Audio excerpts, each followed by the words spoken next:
Welcome to Pod Save America. I'm Tommy Vietor. I don't have to tell you guys this. Things feel pretty bleak out there for Democrats right now. Republicans control the White House, the Congress, the courts. The right-wing media feels more influential than ever. And I think it can be easy to lose hope and worry that we might not ever be back in power. But I want you to imagine for a second that you're a member of the Labour Party, the British equivalent of the Democratic Party, in 1997. You would have been out of power for 18 years, enduring election after election of devastating defeats and Margaret Thatcher and, this historic period of Tory rule. And so that's why that experience is why I wanted to talk with today's guest, Alastair Campbell. He was one of Tony Blair's most trusted advisors during his time as prime minister. You should think of Alastair as the British David Axelrod. But most importantly for this conversation, Alastair was with Blair in the years before the Labour Party finally won back power. And he was one of the key architects of Labour's rebranding and media strategy that ultimately led them to a landslide victory. Alastair is considered a master of driving a media narrative and was sometimes even referred to as the king of spin, although I don't think he liked that. We'll talk about how Alastair and Tony Blair helped pull the UK out of the iron grip of Thatcherism and what lessons, strategies, and tactics Democrats can steal from that experience to win back power here. We also cover what Alastair makes of Donald Trump generally, and also what he makes of Trump just upending 75 years of U.S. foreign policy by turning away from our traditional allies in Europe and aligning with Russia. And finally, we talk about what we can learn from right-wing populist parties all over Europe about the MAGA movement and how to defeat them. If you want to hear more from Alastair, you should check out his excellent podcast, The Rest is Politics. He and former Tory party MP Rory Stewart cover what's happening in the UK. They also cover US politics, global events all around the world. It is a weekly listen for me, as is Crooked Media's own Pod Save the UK, which covers British politics more from the left like we do on Pod Save America here. And it is also just consistently hilarious and worth your time. So with that set up, here's my conversation with Alastair Campbell. Alastair Campbell, welcome to Pod Save America. Absolute pleasure to be here, Tommy. So Alastair, the Labour Party over in the UK was on its ass for 18 years, 1979 until 1997, including the majority of that under Margaret Thatcher, who's this towering figure in British and global history, frankly. In 1994, you leave a job in journalism to help Tony Blair and the Labour Party right the ship and finally win back power. From reading your diaries and listening to your excellent podcast, I get the sense there were times when you and Tony Blair felt like the Labour Party was as hopeless and divided as a lot of Democrats feel now. How did you guys approach this monumental task of rebranding the party and preparing to get to an election where you could finally win back power? I mean, I think the ship was already being righted. So the Labour Party, as you say, out of power for a long time. Mrs. Thatcher wins in 1979. 1983, catastrophic defeat. 1987, she wins again, quite big. But I'd say that Neil Kinnock, who was Tony's predecessor but won, and John Smith, who was Tony's direct predecessor, whose death led to Tony taking the leadership, they were definitely starting the process. Mm-hmm. But the fact that you're talking about two leaders over successive elections underlines that the Labour Party was very difficult to change. And that led us into this theme of modernisation. And once we'd sort of settled on that as the key core theme, signalling to the public that, this guy, Tony Blair's a bit different. And so I think we are getting an important point, which was this wasn't just, cosmetic changes. You were signaling to voters that the Labour Party was now different. In fact, you started calling it New Labour. One of the things I really like about your podcast is you guys talk a lot about the importance of a political party not just having a day-to-day message, but a 30,000-foot narrative and a story that ties it all together. And as simplistic as it might sound to you and to me, if you ask people what Donald Trump wants to do as president, they'll say, make America great again. And that is a framework for everything he does. Whereas I feel like Democrats often feel like they have a laundry list of, policy ideas, but it doesn't feel like a coherent story. How did you think about developing and staying true to that 30,000-foot narrative? So in opposition, what we were trying to achieve, our objective was easy. We're trying to win, and we're trying to win big so that we can get stuff done. The strategy came together pretty quickly around this theme of modernisation. And I always say that a good strategy you should be able to sum up in a word, a phrase, a sentence, a paragraph, a page, a speech, and a book. Now that's a very top-down approach. Mm-hmm. Okay. And you could argue that in the modern age, maybe there are different ways of doing it. But I would argue that Trump, in a way, does do that. His strategy right now is, I would argue, is disruption, or it's domination, or it's megalomania. I don't know quite how you'd phrase it, but he knows in his head kind of what he's doing and why, how everything you talked about, joining the dots and things, painting a picture. I always used to have this kind of image in my head. So we're starting, you and I obsess about politics all the time, right, and have done for a long time. Right. But I think something that we both know is that most people don't. Right. Okay. And that was also, that was also, I think, a genius that both Tony Blair and Bill Clinton shared. They know that most people don't follow this stuff very closely. What I always used to have in my head was what we called a big picture. And every time you were doing or saying something, you had the capacity to land a tiny, tiny, tiny dot on that picture. And if you didn't land a dot that signed up with the last dot and the next dot, and you were painting a picture on your terms, then in politics what happens is that your opponents, political or media, they come and wipe out your dots the whole time. Mm-hmm. So our framing was, if it didn't say modernization, don't say it. If it didn't speak to the theme of modernization, just go away and stop bothering us with these stupid ideas that are about taking us back, not forward. And the thing about New Labour just sort of happened in a funny sort of way, because we were doing this conference, and you know what it's like when you're sitting around trying to think of you've done all the hard stuff of speech writing and policy and all that, but then Tuesday before the conference starts, the set designer comes in and says, what's the backdrop going to say? Right, yes. We had a meeting, I'll never forget, it was me, Tony was there, I was there, Peter Mandelson was there, Philip Gould, who's our Polston strategist, was there, and 2 or 3 other people were sitting around. The favourite was a new approach for Labour, mm-hmm, and then a subline and a new approach for Britain, or something like that. And I thought, 1, it's too long, 2, it's a bit winky-wanky, doesn't say anything. So I'll never forget this. I just said, New Labour. I wrote on my pad, New Labour, New Britain, and I circled it and I passed it to Philip. And he just went tick, tick. And that was it. But even Peter Mandelson, who was now our ambassador in Washington, no doubt absolutely loving it, he was right on the outer side of the outer edge of modernization. He was like uber New Labour. But I remember even Peter saying, I think this might be a bit bold for this time, shouldn't we just wait? But one of the great things about Tony was that if you persuaded him of the intellectual reality of a proposition, he'd go with it. Mm-hmm. And that is what we were saying. We were basically saying to the public, New Labour means that we're going to change the Labour Party. As we change the Labour Party, you, the public, need to get in line, understand that with the same vigour, energy and drive and direction, we're going to change the country. And that's why New Labour, New Britain became the strategy. And it remained the strategy throughout the entire time we were in government. You talked about this question of, is something too bold? I mean, when you guys won in 1997, it came after this long period of conservative rule that we talked about that included major economic challenges, some intra-Tory party scandals, I assume some exhaustion with the incumbent. And please tell me if I have this story wrong, but before the election, there was a politician named Roy Jenkins who said Tony Blair took such care not to make any mistakes that he resembled a man carrying a priceless Ming vase across a highly polished floor. And I love that metaphor because it gets at the balancing act you have to make in politics between appealing to voters with big, bold ideas and not making a mistake. And a version of that debate is playing out in the Democratic Party right now. James Carville said Democrats should take a strategic pause, let Trump self-immolate. Many others, myself included, thinks that we Democrats need to much more aggressively present an alternative. I know Democrats are far from holding a Ming vase right now. We're holding a plate of shit. But how do you think about the balance between big old a Starbucks cup? Yes, full of it. But that balance between big bold ideas versus kind of running against your opponent or not screwing up. How did you think about that? Well, I love James Carville, and I yield to nobody in my admiration of him and respect for him. But I think I'm more with you on this one. But we had this debate in the UK before the election because people said Labour under Keir Starmer was pursuing a Ming vase strategy.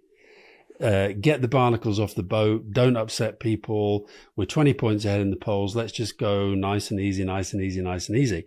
And then you look at the result, where on a third of the vote, they get a massive majority. And you think, okay, well, that strategy worked. Mm-hmm. I could argue that maybe some of the difficulties they've had in government have been because of the caution in the strategy has then bred a caution in governing as well. Look, I do agree that I think Trump's going to self-immolate, but I wouldn't bank on it because the guy's got away with everything he's ever done. I know. Up to and including being a criminal. So I wouldn't. And whenever I hear people saying, just let the other guy screw up, that's not a strategy. The strategy's got to be help them screw up. And as they screw up, make sure that the public are switched on to an alternative that's sitting there right in front of your eyes. And of course, if you think about the kind of damage that Trump is doing already to the Democrats, which he did in the election and is continuing to do. I mean, it's made that speech the other night, it was in Congress, was just amazing, the extent to which you just get Biden keeps going.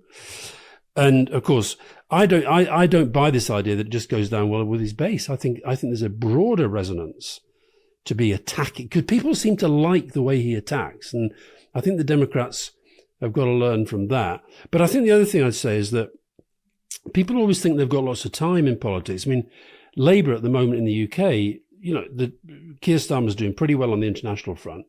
But on the domestic stuff, we've got a lot of big problems, a lot of decisions that have been made that are really quite unpopular. And I bump into some of the Labour people and I say, listen, you guys, you've got to do this, got to do that, and what have you. And they say, stop moaning on. We've got a lot of time. I say, you haven't got time. You've got 2 years max. And then you're into the next thing. And where I think your system doesn't lend itself to what I think the Democrats need to do right now is that, the old cliche about when there's a crisis in the world, America doesn't know who to phone in Europe. Mm-hmm. Right now, it feels to me like there's a crisis in the Democrat Party in the United States, and nobody in Europe knows who to phone in the Democrat Party. We don't even know who to follow. We don't know who to be interested in. Yeah. And we can't see a process. So, I look at the stuff, and you sent me some really interesting polling that I read this morning about the reaction to Trump's speech and the Democrats' reaction to it. And there's a part of me that, because I look at Trump and think the guy's a liar, he's a criminal, he doesn't care about anything but himself, he hates Canada. How could anybody hate Canada? He hates Europe. He's just sort of, he's surrounded by these terrible people like Vance and Musk and Hexon and so forth. What even I felt watching the speech, I sort of had this sense that I understand why the Democrats are really, really pissed off and really, really angry. But when I looked at them sort of holding up their stickers and the guy with the ponytail shouting him down and all that stuff, I just thought, I'm not sure this is helping. To me, what the posture should be is, Jesus, how the hell did we let this happen? Mm-hmm. How have we enabled this guy to win again? We can't just keep saying he's a terrible human being, he's this, he's that, he's that. We've got to look at ourselves and what our relationship with America and the American people is. And so then I look at what I was fascinated in the polling was the attacks on Trump that seemed to be landing with people were the ones that Bernie Sanders is making about the billionaire class against working people. And actually his attacks seemed to be the ones that were, it's quite a sizable sample I saw. It seemed to be the ones that were breaking through. And the other stuff that, you and I as political nerds and geeks, again, would probably think are incredibly important, like, the undermining of institutions, democratic abuse and all that stuff. He was like, oh, well, okay, who cares? Yeah. Let's just get the economy going. That's right. You made so many good points there. I think I love this idea of don't wait for your opponent to make a mistake, help them make a mistake, and then pour gas on the flames once it happens. I think that's very important. I totally agree with you that there is no singular leader of the Democratic Party. There probably won't be until someone emerges in a Democratic primary, which would be after the midterms, which is far too late if we're waiting for that. But what about the process of analyzing defeat? Does that happen? Is there a post-mortem? I think there's not a singular postmortem. There's not like a DNC run postmortem that I know of. I mean, the new DNC chair is, I think, going around the country talking to people, thinking about what happened. We on this show are having a series of conversations about what happened. I mean, frankly, this is one of them, and thinking about ways to kind of rise from the ashes. But to your point about, the kind of images at the State of the Union, it was lots of different groups of Democrats with different forms of protests. And I know something you were famous for in government was message discipline, enforcing message discipline, trying not to let, other members of the Labor Party undercut what Tony was doing. Do you think that idea is quaint in an era of, everyone can make a public statement from their phone in the bathroom whenever they want?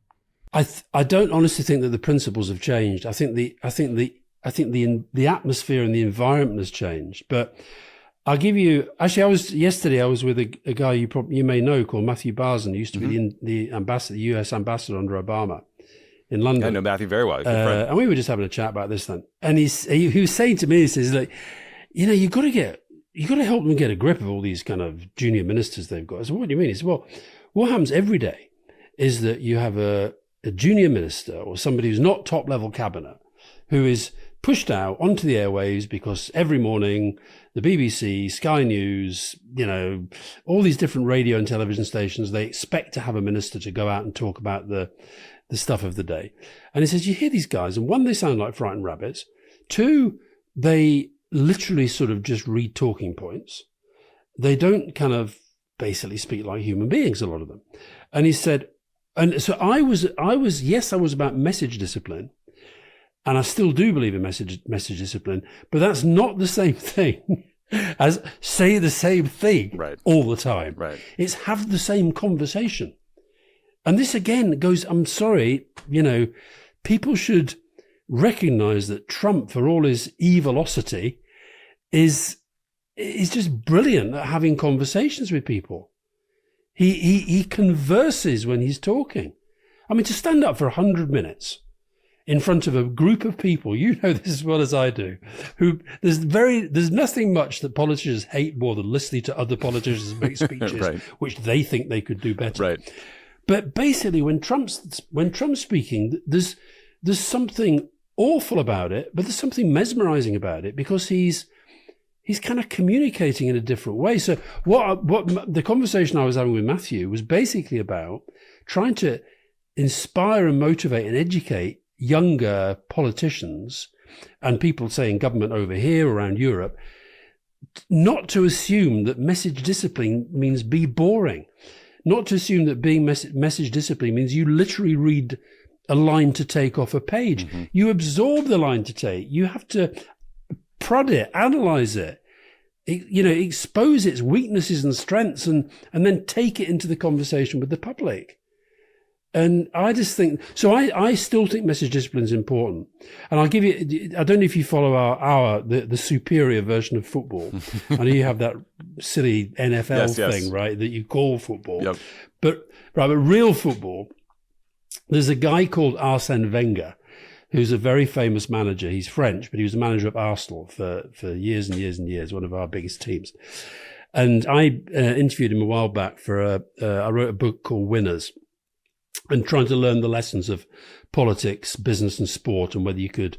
And it was some great, I met some great American people, Billy Beane and Floyd Mayweather in the same book about politics. Try and beat that. Yeah. So Arsène Wenger said this thing he said, we've gone from, and I think this is so important for politicians to understand what this means. We've gone from a vertical world to a horizontal world. In the vertical world, leaders could sit at the top of an organization, say like Churchill during the war, and they could make decisions, and the decisions they go down through the system, mm-hmm. or in that case, through the entire population. Right. In a horizontal system, the leader tries to sit at the top, but is surrounded by noise created by others 24 hours a day. And he says, the thing that really has always stuck with me, he said that the pressure to be tactical is thereby increased, and the response should actually be to be more strategic. And the thing I keep saying to politicians, and Trump again is a good example of this. I know it's easy if you're Trump and now he's president, you've got the pulpit, okay? But If you are, I say this to campaigners and to politicians, if you've got a really good message, if you've really got something interesting to say, you'll get it out there.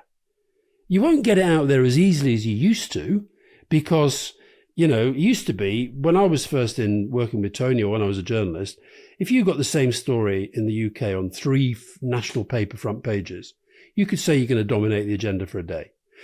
What I think you have to accept now is nothing necessarily dominates the agenda, and it doesn't matter.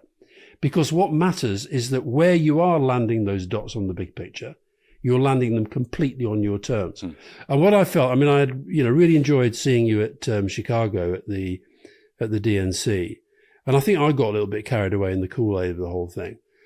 When I thought about it on the way home, I thought, yeah, you know what?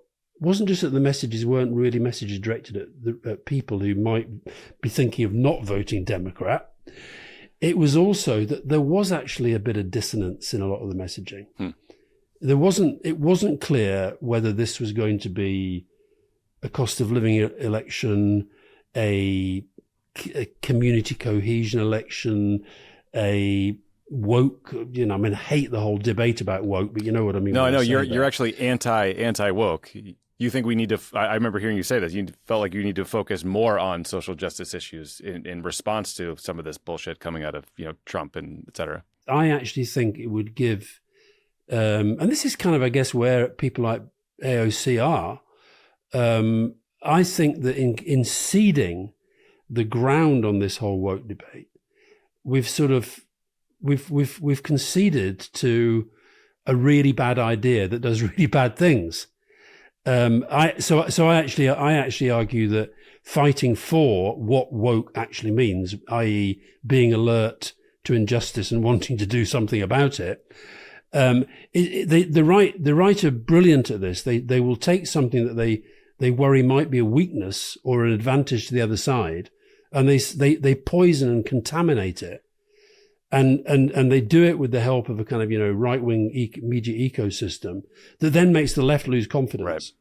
And I think on stuff like right now, and let me tell you, this could be completely wrong because you're in America and I'm not. If I was on a board, like a big conglomerate board, and I know they worry about who and what the government does and what have you, I'd come out and say, this is now the time to absolutely double down on DEI. Because I think it's the right thing to do.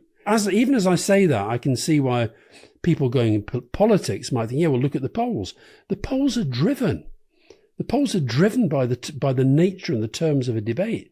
Control the nature and the terms of the debate. Yeah, I think that's really well said. Pod Save America is brought to you by Via. Love it. You tried some Via? Great. I had the gummies, and they work. I like them. I've had the ones with THC. I've had the ones with just the CBD. Very relaxing. Ooh. Very relaxing. I think that I used to have more THC and CBD, especially during that pandemic. Remember that? Oof. And which is still ongoing. But now we're almost at the next one. Yeah, they just blend into each other. But now, just to have just a little bit of either CBD or THC once, just to kind of take the edge off or focus. It's just great. I highly recommend it. If you haven't tried them yet, you're seriously missing out. Whether you need to unwind, refocus, or boost your mood, Via is here to enhance your everyday and night. Trusted by over 500,000 happy customers, Via is changing the game in natural wellness, blending powerful, high-quality hemp-derived ingredients to deliver real, effective-driven benefits. Whether you're looking to sleep better, have better libido, improve focus, recover, or simply relax. I was trying to get my libido down. Via has a tailored solution just for you. With products ranging from 0 to high cannabinoid levels, Via lets you fully customize your experience to fit your needs. Whether you're looking to support your daily wellness routine, enhance focus and clarity, or unwind with deep relaxation, I'm pretty cannabinoid with Elon Musk. Via has you covered. From their award-winning effect-forward gummies and premium indoor-grown THCA flower in calming drops, every Via product is thoughtfully crafted, made with organic, lab-tested hemp source from trusted, independent, American-owned farms. And the best part, Via legally ships across the USA, discreet, direct to your door, no medical card required, and backed by a worry-free guarantee. Not sure where to start? Take Via's Product Finder quiz to get personalized recommendations tailored to your needs. It can take you less than 60 seconds to complete. If you're 21 plus, Check out viahemp.com and use the code CROOKED to receive 15% off, free shipping on orders over $100, and if you're new to Via, get a free gift of your choice. After you purchase, they ask you where you heard about them. That's VIAHEMP.com, code CROOKED. Please support our show and tell them we sent you. Enhance your everyday with Via. Pod Save America is brought to you by ZocDoc. Have you ever woken up with a funky symptom like a swollen itchy eye, funky looking rash? That's two funkies. Tight pain in your neck, or a persistent cold that won't go away? I mean, now that I think about it, maybe. Yeah. And immediately Googled it or searched TikTok to see what's wrong. Don't I do did that. not do that. Don't do that, because it turns out you'll be diagnosed with ADHD again. We've all gone down that rabbit hole, but it's time to get the help and care you really need with ZocDoc. ZocDoc is a free app and website where you can search and compare high-quality in-network doctors and click to instantly book an appointment. We're talking about booking in-network appointments with more than 100,000 doctors across every specialty, from mental health to dental health, primary care to urgent care, and more. You can filter for doctors who take your insurance, are located nearby, are a good fit for any medical need you may have, and are highly rated by verified patients. Once you find the right doctor, you can see their actual appointment openings, choose a time slot that works for you, and click to instantly book a visit. Appointments made through ZocDoc also happen fast, typically within just 24 to 72 hours of booking. You can even score same-day appointments. Stop putting off those doctor's appointments and go to ZocDoc.com/crooked to find and instantly book a top-rated doctor today. That's ZocDoc.com/crooked, ZocDoc.com/crooked. Critics listening to this would say, you know, the biggest mistakes Tony Blair made, the biggest mistakes the Democratic Party made was getting away from our roots as a pro-union, pro-worker party and instead embracing globalization, free trade. They'll sort of sum it up as neoliberalism generally, and they believe that's what led us to Trump. What's your response to that argument? My response is that there is something in it, but it's not the whole thing. I always felt during the Blair, Clinton, even Schroeder, I mean, now he's kind of, Putin's best mate, but at the time he was, part of this same thing. We had this thing in Germany, the Die Neue Mitte, the new center. I think that we were doing that on the back of a peace dividend following the collapse of the Berlin Wall, which meant that we weren't having to spend squillions and squillions of money on defense. And we were able eventually to put that into things like schools and hospitals. Mm-hmm. And the second thing was that we were, our economies were doing really, really well. And globalization was one of the factors. What I think we never fully understood or did was warn people that there might be downsides to this. Mm-hmm. And so I think we got slightly carried away on the idea that here we were in the UK, the US, Germany, some of the sort of, the countries that had been basically more out of power than in it, right? That we felt like we were kind of riding a wave and we were the people that looked to for economic stability and economic growth and economic prosperity. And for us as a Labour government, that was a really, really new experience. And I think what we didn't do then was understand that a lot of the kind of things that were coming beneath that, the Polish builders, the undercutting of wages and prices, immigration, that we were going to business. One of our biggest weaknesses in that period we talked about when Labour was kind of tanking against the Tories, it was because we weren't seen as being trusted by business. So we made a big thing of winning over the trust of the business community. And of course, the business community, particularly big business, but not just big business, they were saying to us, we don't have the workforce. We don't have the people that we need to kind of do the jobs that need to be done. So we need more immigration. And so, let's get it. Let's do it. Let's bring them in. And I think that the unintended consequences of that, I think probably were a factor that led to Brexit. I still think Brexit could have been defeated, but right. That was definitely a factor. Right. Well, let's talk about the U.S. and the UK. I mean, we famously have this special relationship, meaning that we are the closest of allies, in the world. There's rarely daylight between the two countries on major issues. After that, the U.S. is historically really close with Canada, democracies in Europe, NATO allies, et cetera. But in just the past few weeks, Donald Trump has upended 75 years of U.S. foreign policy. He's voted with Russia at the United Nations. He sided with Putin against Ukraine and all of Europe. Interestingly, Keir Starmer, despite being from the Labour Party, has gotten along better with Trump than most leaders. But is there concern you're hearing in sort of British political circles that the transatlantic alliance is broken for, at least the next 4 years, if not irreparably changed? Just before I talked to you, I was doing an interview with German radio, and trying up my German, Tommy. It's not easy, but I just about got there. And as I was doing it, and it was interesting doing it in a what is not my mother tongue, because my mother tongue I can always find the words, and you can usually find the words because you're clear in your thinking. And as I was speaking, I was sort of I felt myself falling between I know what I think and I know what I want to say, because these guys are just destroying everything, right? But a little bit in my head was saying, don't say anything that might get picked up and be seen as being unhelpful to Keir Starmer. Because, part of my brain is still trapped in the old job. I know. I get it. And I thought, what if Friedrich Merz is listening to this on his, as he's in the gym or something on German radio, and he thinks, oh, so this is what the Brits think, and there's me thinking this. But what I really think, when you say, is there any disquiet? Yes, there is a lot. There was a brilliant interview, which you should look up, that a guy called Alex Younger did. He's the former head of MI6. He did an interview on BBC Newsnight 2 or 3 weeks ago now. But it's the best thing I've seen in trying to explain what he thinks is happening in the world.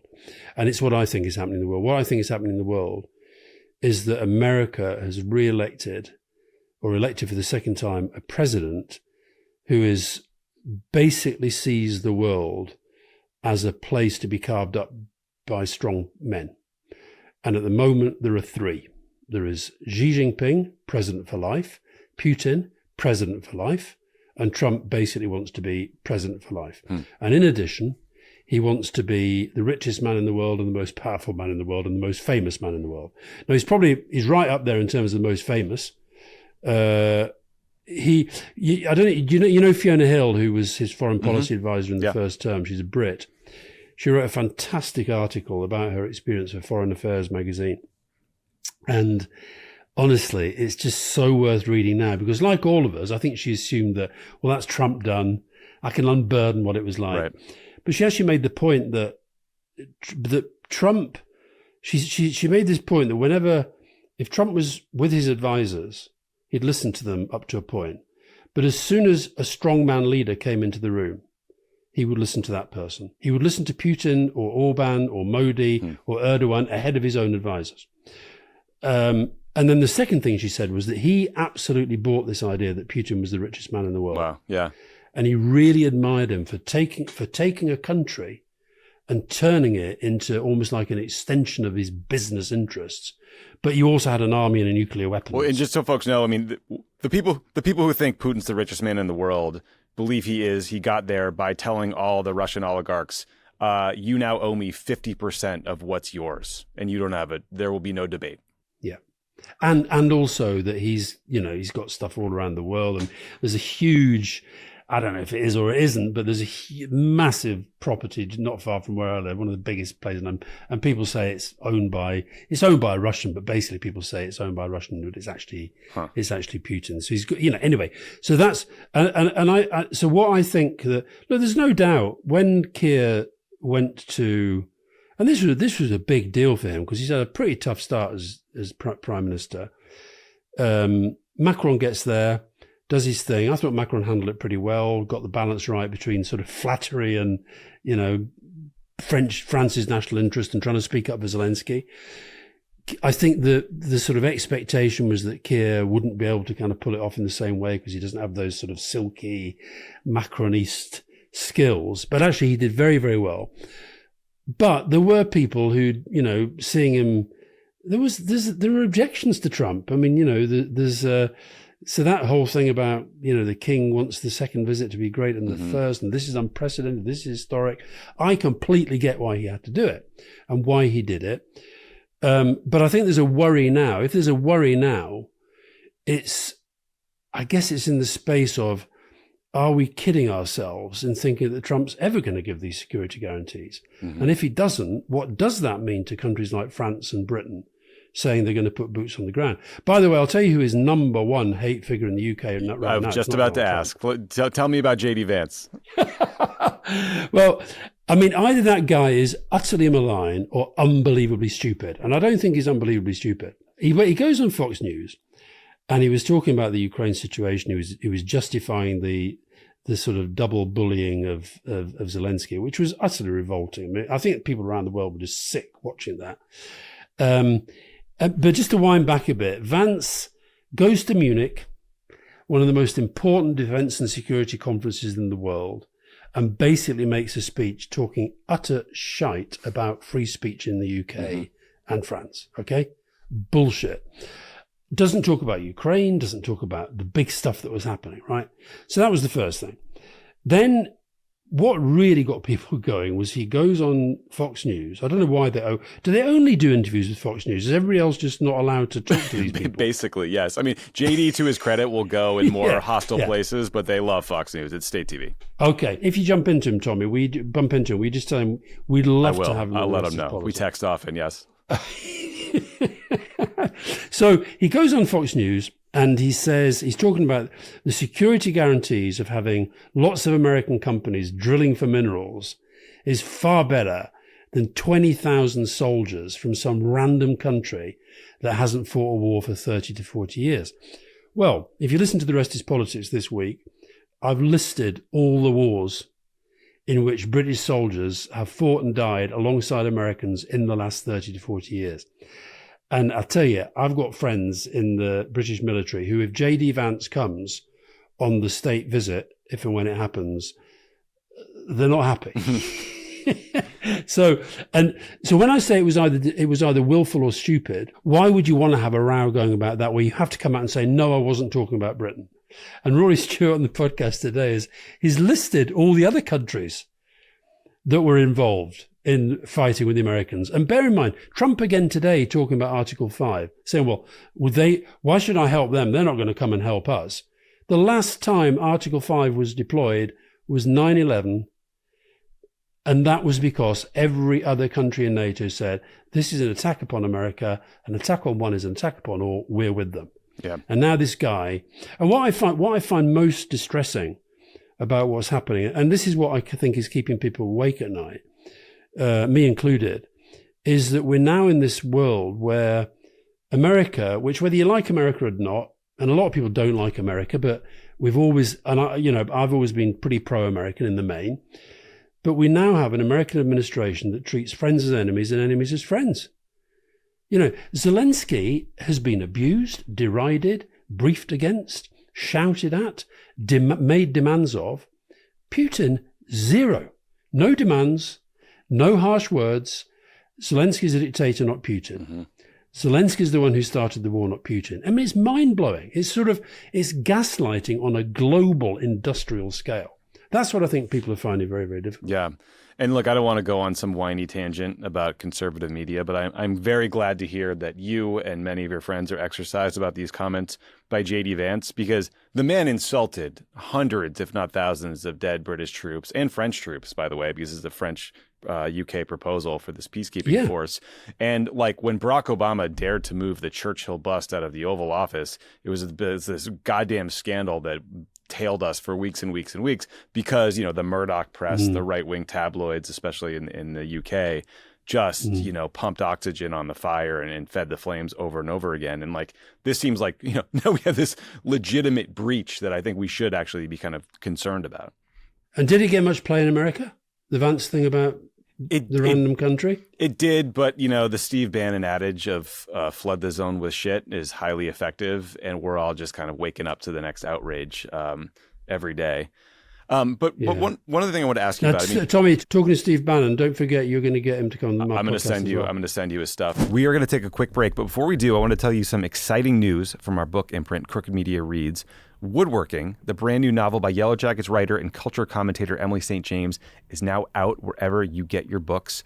Woodworking is an unforgettable and heartwarming debut following a trans high school teacher from a small town in South Dakota who befriends the only other trans woman she knows, one of her students. The 5-star Goodreads reviews are pouring in, and Woodworking is featured on them and AV Club's most anticipated books of 2025 lists. Publishers Weekly says St. James enthralls with her depiction of what it's like to be trans in a conservative and insular community and the courage it takes for people to be openly themselves. Get your copy of Woodworking right now at crookedmedia.com/books.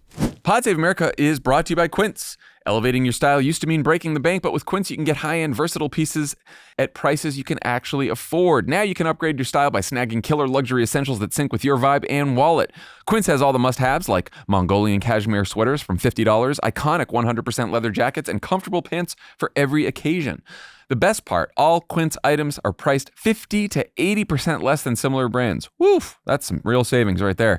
By partnering directly with top factories, Quince cuts out the cost of the middleman and passes the savings on to us.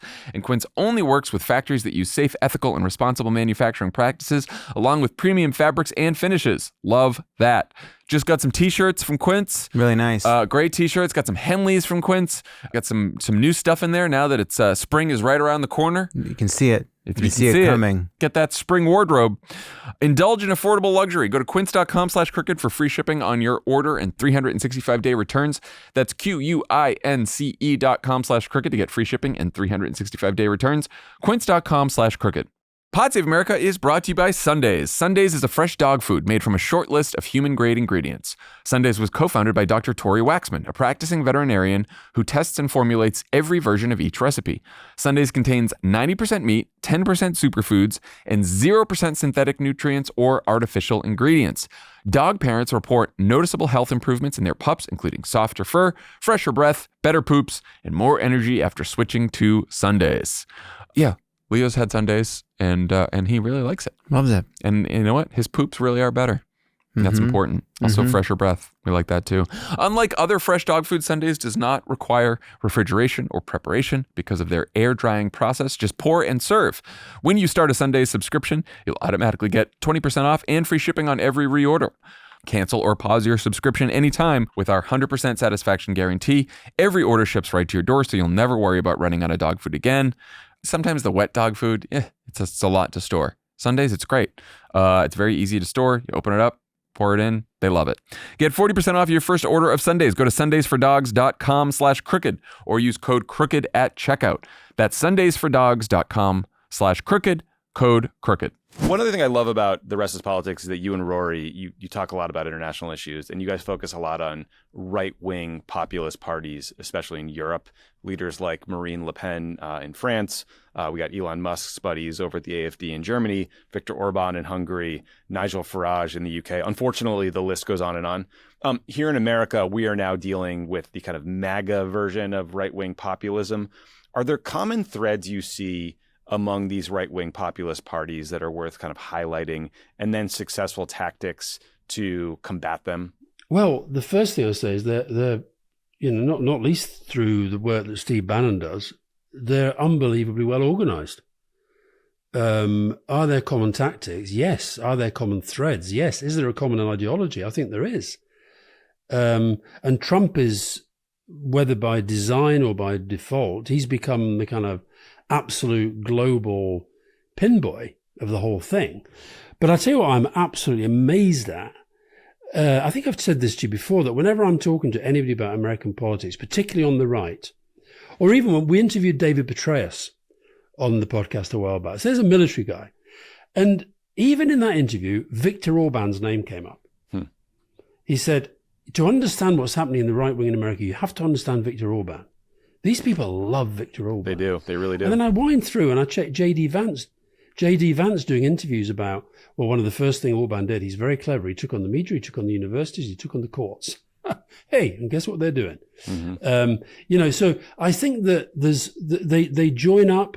It's very interesting, though, at the last CPAC, Jordan Bardella, who's the number 2 to Marine Le Pen, and he's this young, very handsome, very articulate guy who clearly thinks he's going to be the next leader, and probably half of his mind thinks he might even get in there before the presidential election. I don't know.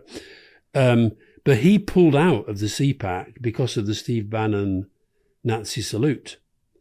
So I would argue that the AfD, Musk's people, and by the way, I think Musk cost them votes rather than added to them. Mm-hmm. They were, what was amazing about the German election, I went out for the German election, and the polls didn't shift.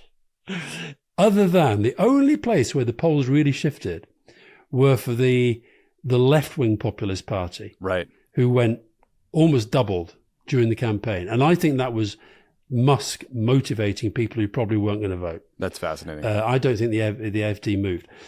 So, but I think that they joined together with the help of Trump, but actually the forerunner in this is Putin.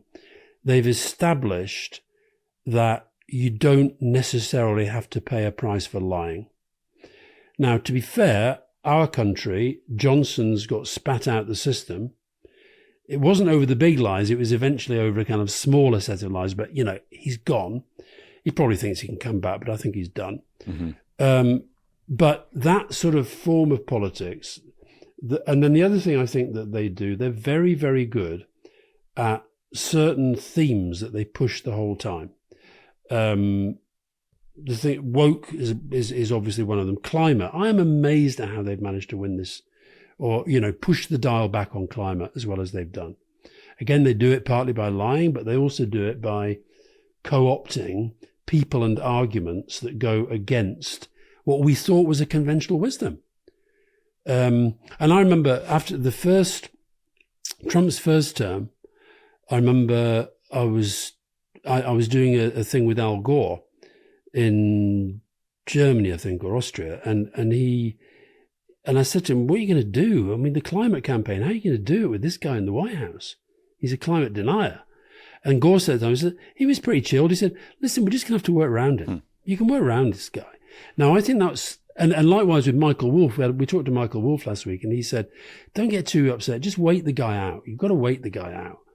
And I think that worked for the first term. I don't think that works for this second term, because he's so much more powerful. He's so much better organized, it seems to me. And he's got these people around him and this media ecosystem.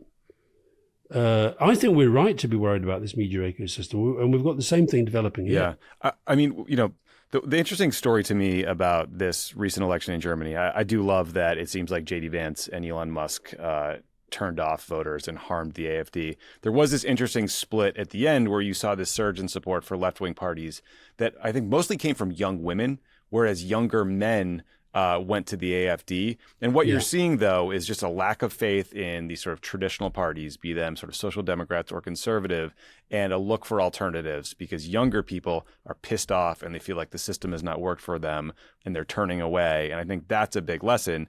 And I think I saw one thing. And they're right, by the way. Right. They're right. Right. Yeah. And I saw in 2019, you were doing an interview with The Guardian where you said the populism of the right would not be defeated by the populism of the left. Can you unpack that a bit and tell me if you still think it's true? The populism of the right, to me, means you don't see politics as a way to solve problems. You see politics as a way to exploit problems. So I don't think we should do that. I think we should always pursue a politics that is about trying to address problems and make life better for people. The second part of the right-wing populist is polarization. Mm-hmm. We don't exist to bring people together. We exist to drive people into tribes and get them fighting each other. I don't want to do that. I don't think the left should do that. And the third part of their shtick is lying, post-truth. So I don't think we should do any of those things. What I do think, however, that we need to learn from them and do better than is done now relates to the way that we communicate and the way that we relate to people in their lives. I feel sometimes that politicians on the left, they do think that people are sitting around obsessing about what politicians are saying and thinking and doing. Too. They're not.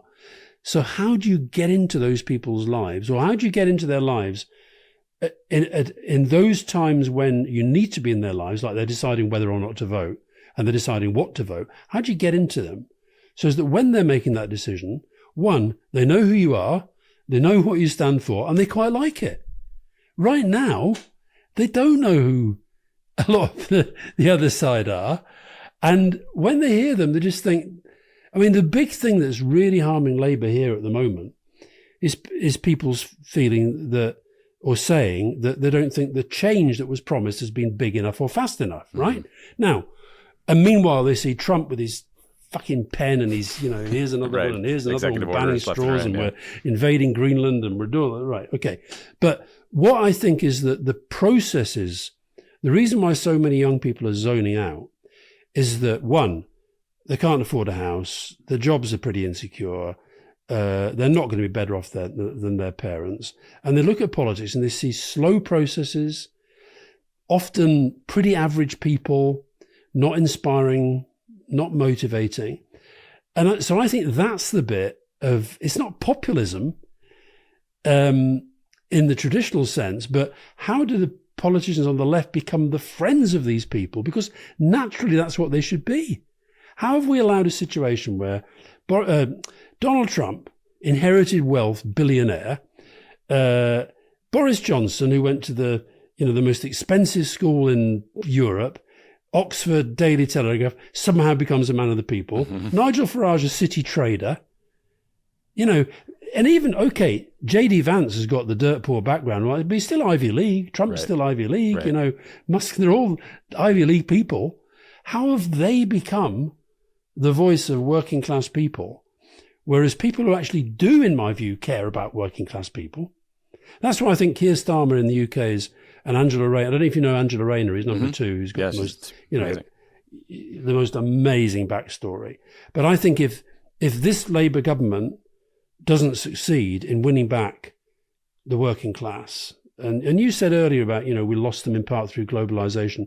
I think we lost them, I think in the UK we lost a lot of them through the period when Jeremy Corbyn was in charge. Because yes, it's true, fair play to Jeremy Corbyn.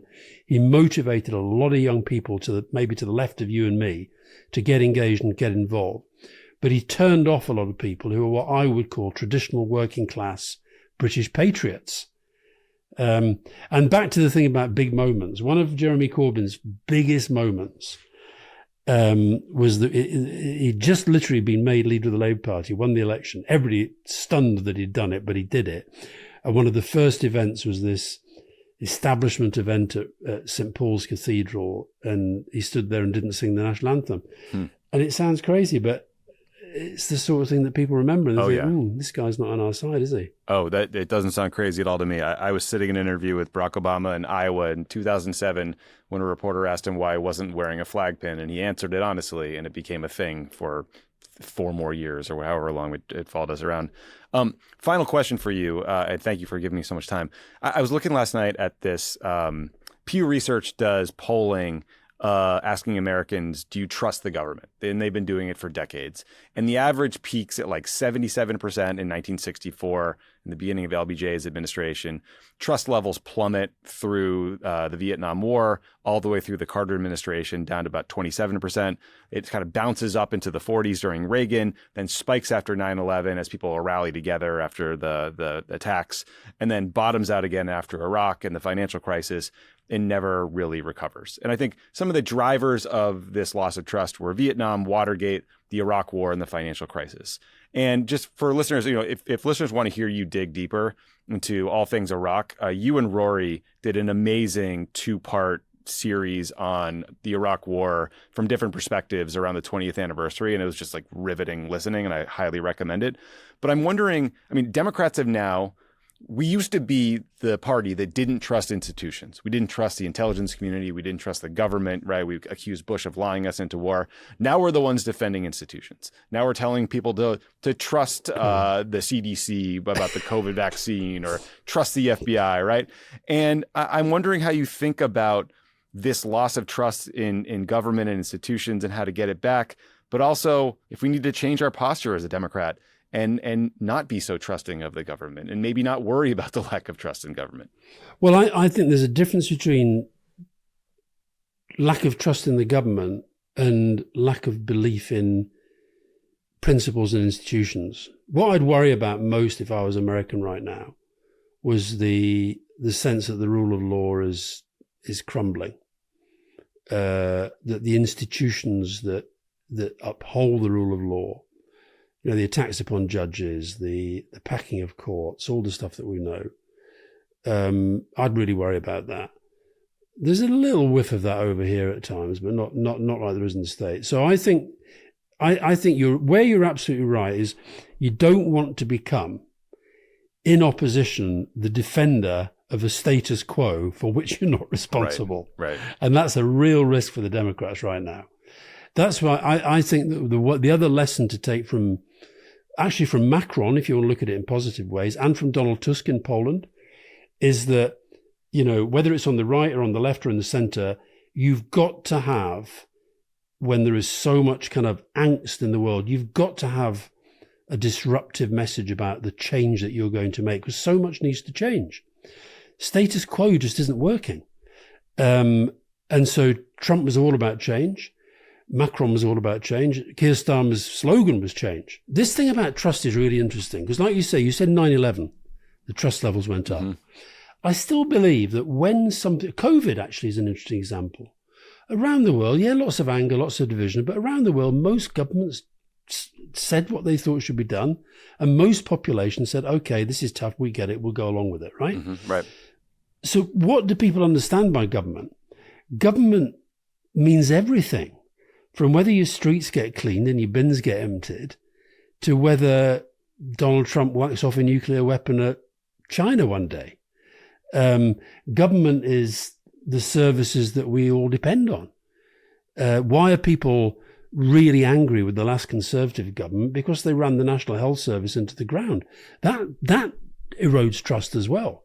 So I think that sometimes when we poll people about whether you trust politicians, they say no because all they ever read about is the politicians being bad and scandal and what have you. When you explain to people, I think there has to be greater leveling with the public about what politics is, what it's good, the good that it does, the bad that goes on. It goes back to the point I made about my conversation with Matthew. Have honest conversations with people about what's going on. Don't worry if you say something a bit loose, that a paper that opposes you, you're going to turn it into a scandal, because they're going to do that anyway with something else. Right. So I think this trust thing, I think it goes back to this thing about having genuine, honest conversations with people and showing that you can make change through politics. And I think a lot of it is about the way, look, Trump is such a polarizing figure. America, I guess this is impossible at the moment. But I think in Britain, with something like Keir Starmer in charge, and Germany because of their coalition systems, and France, if Macron has a decent successor and somebody in the centre wins there, I think you can. And actually, it's been interesting to see someone like Meloni, who has operated in a slightly different way to what we expect. She's still pretty Italy, far right and stuff. Yeah. Orban's the only real hard right. Even the Slovakian guy came back in the fold yesterday on defence, at the summit in Brussels. So, and there's even talk today amongst people I've been talking to in the kind of who were at the event in Brussels yesterday. There's even talk about, is it time to start thinking about how we get Hungary out of the European Union? So there is a fight back.